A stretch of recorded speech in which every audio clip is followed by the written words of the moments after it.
Negeri 1 Tamlang dan juga rekan-rekan guru di SD Negeri 1 Tamlang. Pada hari ini saya berterima kasih kepada Bapak Kepala Sekolah sudah diberikan izin untuk menyampaikan materi tentang modul 1.4 budaya positif. Semoga materi yang saya sampaikan pada hari ini bisa bermanfaat untuk kita semua dalam kaitannya dengan menerapkan budaya positif di SD Negeri 1 Tamlang. Budaya positif ini adalah sebagai acuan tugas dalam pendidikan guru penggerak angkatan kelima yang sedang saya jalani di Kabupaten Buleleng. Jadi saya bertugas untuk menyampaikan materi tentang budaya positif. Nah, apa saja yang terdapat di dalam materi budaya positif ini?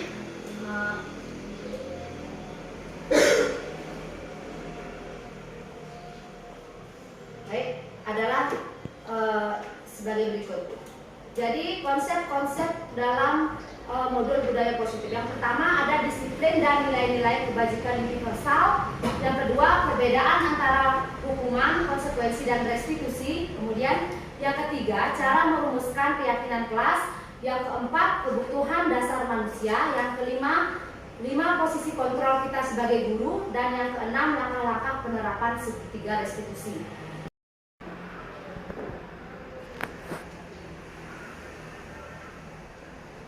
Nah, demikian tadi konsep-konsep yang harus kita pelajari tentang budaya positif, di mana budaya positif ini akan menumbuhkan rasa aman dan nyaman pada murid dalam proses pembelajaran. Budaya positif juga mendorong murid untuk mampu berpikir, bertindak, dan mencipta yang merdeka, mandiri, dan bertanggung jawab. Kemudian budaya positif itu akan menghasilkan disiplin positif, yaitu pendekatan untuk mendidik murid untuk melakukan kontrol diri dan memiliki kepercayaan diri. Baik, berikut ini adalah teori tentang kontrol, di mana menurut William Power 1973 bahwa memandang bahwa manusia termotivasi oleh 5 kekuatan internal. Jadi kebutuhan manusia ini adalah bawaan, tidak dipelajari umum, tidak spesifik dan universal, tidak terbatas pada ras serta budaya tertentu. Jadi kebutuhan manusia ini bersifat umum.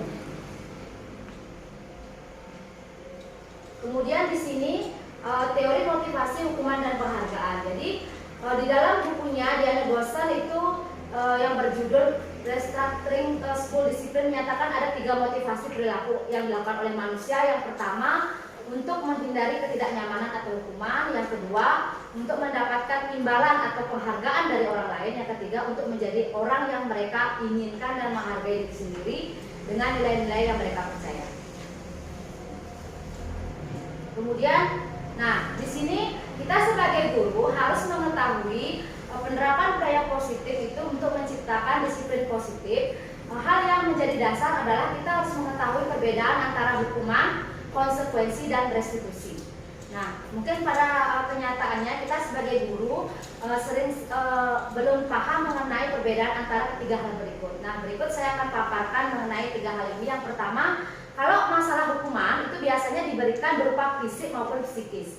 Kemudian sedangkan konsekuensi itu sudah terencana dan restitusi memberikan alternatif.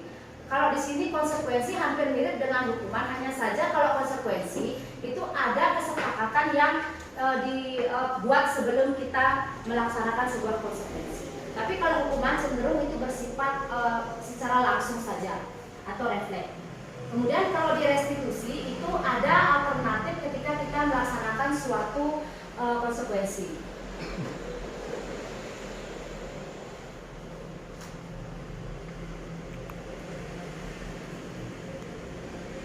Nah, selanjutnya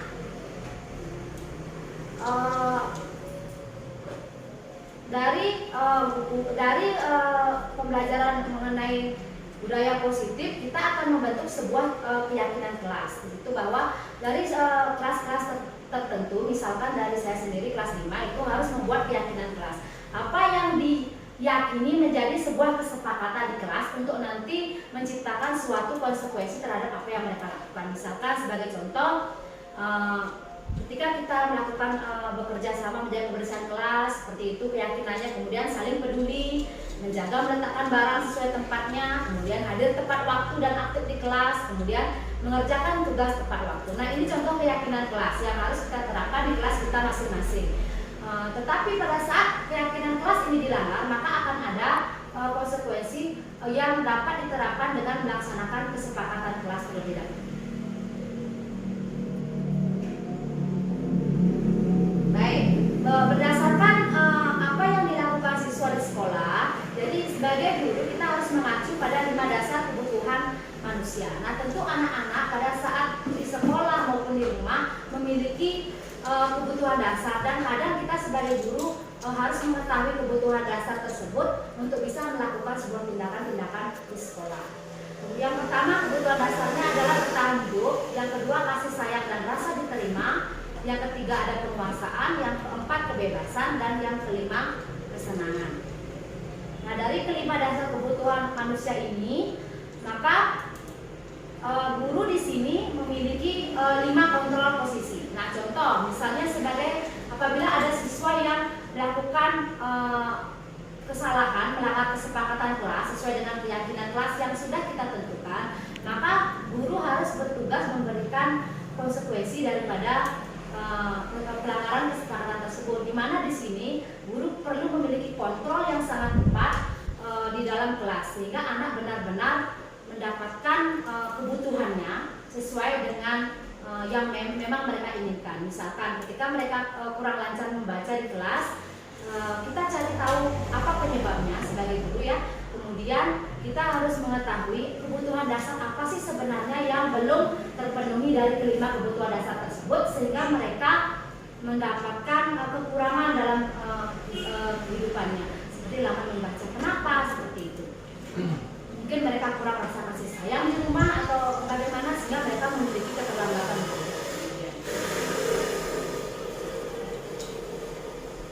Nah, di sini ada 5 posisi kontrol sebagai guru. Yang pertama sebagai penghukum, yang kedua sebagai pembuat rasa bersalah, kemudian yang ketiga sebagai teman, yang keempat sebagai pemantau, dan yang kelima sebagai manajer. Mungkin mohon izin Bapak Ibu di sini bisa menentukan mungkin dirinya berada di mana seperti itu. Apakah kita sebagai penghukum atau sebagai pembuat rasa bersalah, sebagai teman, sebagai pemantau, atau sebagai manajer. Nah, di sini saya akan terangkan sedikit mengenai bagaimana sih motif di sini dalam melaksanakan suatu restitusi ketika kita berada di 5 kontrol posisi. Baik, apabila guru berada di posisi kontrol sebagai penghukum, bahwa seorang penghukum itu sebagai penghukum, seorang guru itu bisa menggunakan hukuman fisik maupun verbal. Verbal dalam artian kata-kata mungkin yang bersifat menekan psikis anak, misalnya menyampaikan mereka misalnya nakal, bodoh, seperti itu. Nah, orang-orang yang menjalankan posisi penghukum senantiasa mengatakan bahwa sekolah memerlukan sistem atau alat yang dapat lebih menekan murid-murid lebih dalam lagi. Guru-guru yang menerapkan posisi penghukum akan berkata sebagai berikut. Nah, di sini sebagai contohnya, patuhi aturan saya, atau awas, kamu selalu salah, seperti itu. Nah, selalu menyalahkan di situ anak-anak. Jadi sebenarnya kita harus bisa sebisanya sebenarnya menjauhi posisi kontrol kita sebagai penghukum. Kemudian, nah, penghukum di sini biasanya ada suara tinggi, kemudian bahasa tubuh yang melotot, kemudian menunjuk-nunjuk mungkin ya. Nah, seperti itu. Kamu terlambat, terlambat lagi, selalu terlambat. Nah, kita tidak ada pembelaan di anak. Kenapa dia terlambat seperti itu? Kemudian, bagaimana perasaan guru apabila guru berbicara seperti itu ya? Tentu saja mereka mungkin ada rasa tertekan seperti itu. Tanpa mereka mungkin tidak bisa mengeluarkan bahwa saya tertekan seperti itu. Nah, hasilnya bahwa kemungkinan murid menjadi marah, bahkan bisa bersifat dendam, dan ini akan menjadi efek berkelanjutan di masa yang akan datang. Mungkin suatu saat ketemu muridnya, bapak itu, ibunya itu yang sering galak-galak seperti itu. Berdasarkan teorinya penghukum. Kemudian Yang kedua yaitu membuat merasa bersalah. Jadi pada posisi ini biasanya guru akan bersuara lebih lembut, ya. Nah, lebih lembut itu seperti itu, tetapi dia masih menekankan pada bahwa anak itu saya bersalah, seperti itu. Hanya menekankan, memang suaranya lembut. Nah, sebagai contoh langsung ke kata-katanya seperti ini contohnya. Ibu sangat kecewa sekali dengan kamu. Berapa kali bapak harus memberitahu kamu, ya, bagaimana coba orang tua kamu tahu kamu berbuat seperti ini. Jadi anak diberikan kata-kata sehingga mereka merasa bersalah, seperti itu. Di posisi ini murid akan memiliki penilaian diri yang buruk tentang diri mereka. Padahal sebenarnya kita sebagai guru tidak boleh melakukan hal itu, ya, karena anak itu harusnya merasa bangga terhadap dirinya. Kemudian membuat rasa bersalah biasanya nada suaranya memelas, biasanya dulunya anak-anak, nak kenapa kamu kok seperti ini, nggak kasihan kepada ibunya, sudah capek-capek mengantar, masih juga nakal, seperti itu. Nah, kemudian yang berikutnya, jadi hasilnya murid akan merasa bersalah tentunya, ya, apalagi mengecewakan orang tua, seperti itu. Yang ketiga, posisi kontrolnya sebagai teman. Di sini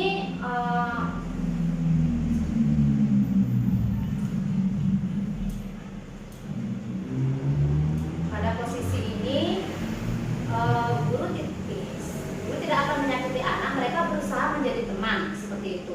Nah, bagaimana kondisi guru sebagai teman di sini dengan kata-kata sebagai contohnya sebagai berikut. Ayolah bantu demi bapak. Ayo, ingat tidak bantuan bapak selama ini.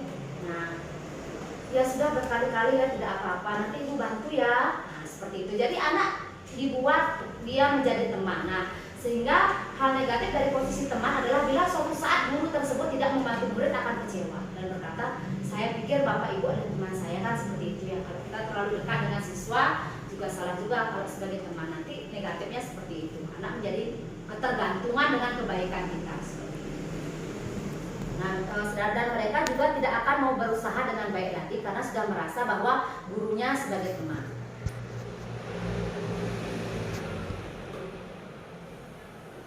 Nah, hasilnya murid akan merasa senang dan akrab dengan guru, dan ini dampak positifnya. Kemudian dari sisi negatifnya seperti yang sudah saya sampaikan tadi, bahwa murid menjadi tergantung pada guru. Nah, bila ada masalah, dia akan mengandalkan guru untuk membantunya, bukan menyelesaikannya sendiri. Seperti itu. Selanjutnya, posisi kontrol yang keempat di sini adalah guru sebagai pemantau. Nah, di sini sebagai pemantau, bahwa memantau berarti mengawasi. Nah, pada saat kita mengawasi, kita bertanggung jawab kepada perilaku orang-orang yang kita awasi. Ya, posisi pemantau berdasarkan pada peraturan-peraturan yang sudah kita sepakati. Nah, ini contoh kata-kata yang biasanya dikeluarkan oleh guru pada saat guru berada pada posisi kontrol sebagai pemantau. Misalkan bertanya, peraturannya apa ya, nak, ya? Kenapa kamu terlambat? Kamu tahu tidak peraturannya? Seperti itu. Dan apa yang telah kamu lakukan? Apa kamu tahu tidak? Kita kan punya keyakinan kelas, punya kesepakatan kelas. Kamu tak salah, apa sanksinya? Nah, jadi anak diberikan kesempatan untuk mengetahui atau mengidentifikasi kesalahan dirinya, kemudian berdasarkan dari kesepakatan kelas tersebut. Nah, jadi di sini tetap ada konsekuensi. Ya, jadi anak di sini tidak terlalu dekat dengan guru, tidak sebagai teman, tetapi di sini guru hanya sebagai posisi pemantau, di mana anak tersebut melanggar kesepakatan atau keyakinan kelas tersebut. Nah, posisi pertanyaannya di sini ada stimulus respon, kemudian di mana ada suara datar, kemudian bahasa tubuhnya formal, biasanya gurunya. Contohnya misalnya, Adi, tahukah kamu ini jam berapa? Kamu terlambat. Kamu tahu tidak apa konsekuensinya? Nah, seperti itu. Jadi anak diajak untuk mengidentifikasi pelanggaran kesepakatan atau keyakinan kelas yang sudah mereka lakukan. Nah, misalnya, benar nanti pada jam istirahat kamu harus tinggal di kelas, ya, untuk mengerjakan tugas yang tadi kelewatan pada saat kamu terlambat. Seperti itu. Ada konsekuensi di situ. Nah, di sini hasilnya bahwa murid yang memahami konsekuensi harus dijalankan karena dia melanggar suatu peraturan sekolah. Itu yang penting. Jadi guru hanya memantau di sini. tidak ada penyelesaian masalah dari siswa, hanya berdasarkan kesepakatan saja. Nah, kemudian yang terakhir yaitu posisi kontrol sebagai manajer. Nah, di mana posisi kontrol yang terakhir adalah sebagai manajer, bahwa di sini posisi guru berbuat sesuatu bersama murid, mempersilahkan murid mempertanggungjawabkan perilakunya, mendukung murid agar dapat menemukan solusi atas permasalahan sendiri. Jadi di sini di atas memantau berdasarkan kesepakatannya, ada konsekuensi. Jadi murid disuruh untuk mempertanggungjawabkan apa yang kamu inginkan. Kamu terlambat, apa permasalahannya? Kenapa seperti itu? Kemudian apa keyakinan kelas kita? Nah, kemudian bagaimana sekarang kamu jawab seperti apa? Nah, di situ. Itu bedanya dengan antara kelima posisi kontrol tersebut.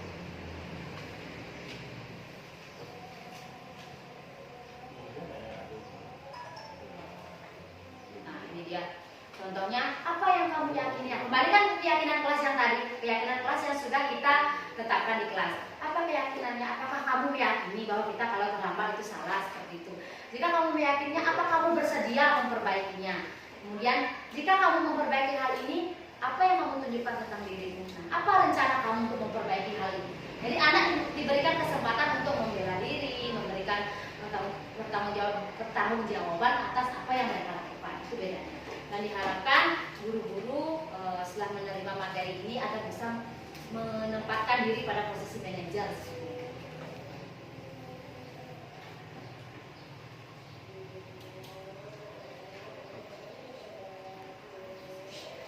Jadi pada posisi manajer, guru akan mengembalikan tanggung jawabnya kepada siswa untuk mencari jalan keluar pada sebuah permasalahan. Seperti itu. Tentunya dengan bimbingan guru. Nah, kemudian, ini ada penerapan Mahmatiano. Tentu di dalam pelaksanaan 5 posisi kontrol tersebut, di sini ada namanya penerapan segitiga restitusi. Bagaimana seorang guru mampu menyelesaikan suatu permasalahan pelanggaran kesepakatan kelas atau siswa itu dengan segitiga restitusi. Nah, segitiga restitusi itu adalah proses menciptakan kondisi bagi murid untuk memperbaiki kesalahan mereka sehingga mereka bisa kembali pada kelompok mereka dengan karakter yang lebih kuat tentunya. Nah, di sini, ini dia, segitiga restitusi.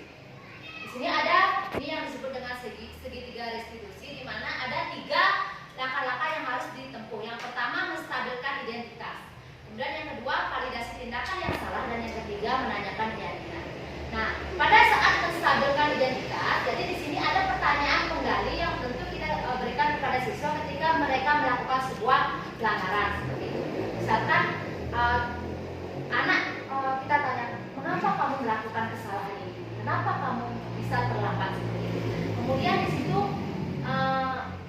kita memberikan anak suatu penguatan bahwa perbuatan salah atau benar itu memang alami dan itu naluriah sifatnya, jadi tidak bisa kita hindari sebagai manusia. Hanya saja kita di dalam validasi tindakan yang salah, kamu tidak salah melaksanakan itu, hanya saja caramu kurang efektif seperti itu. Kamu tidak salah terlambat. Kenapa kamu bisa terlambat? Nah, sebaiknya apa yang kamu lakukan kalau kamu sekolah agar terlambat lagi seperti itu. Kemudian setelah itu, setelah memvalidasi tindakan yang salah, baru kita menanyakan keyakinannya. Kamu yakin nggak apa yang sudah kita sepakati di kelas kemarin? Yakin nggak kalau terlambat itu bisa menimbulkan hal-hal yang buruk? Nah, kita tuangkan keyakinan kelas yang sudah kita buat kepada anak sehingga mereka memiliki kekuatan dalam dirinya. Oh ya, saya salah, berarti terlambat, sehingga saya mendapatkan konsekuensi seperti ini karena saya melanggar keyakinan kelas. Kemudian baru setelah itu kita akan mendapatkan karakter yang kuat. Bagaimana caranya kamu perbaiki? Mungkin saya belajar bangun lebih pagi lagi. Mungkin apabila mereka terlambatnya karena bangun kesiangan, mungkin saya lebih awal berangkat sekolah seperti itu. Jadi akan muncul karakter-karakter penguatan pada diri anak sehingga menciptakan disiplin, misalnya disiplin bangun pagi seperti itu, disiplin sampai ke sekolah tepat waktu. Nah, ada penguatan karakter di sana seperti itu. Nah, di sini tentunya guru tetap sebagai manajer. Nah, baik, itu saja yang saya sampaikan hari ini mengenai budaya positif. Semoga semua guru, terutama di Negeri 1 Tamlang, bersama-sama untuk bisa menciptakan budaya positif dalam kaitannya dengan penerapan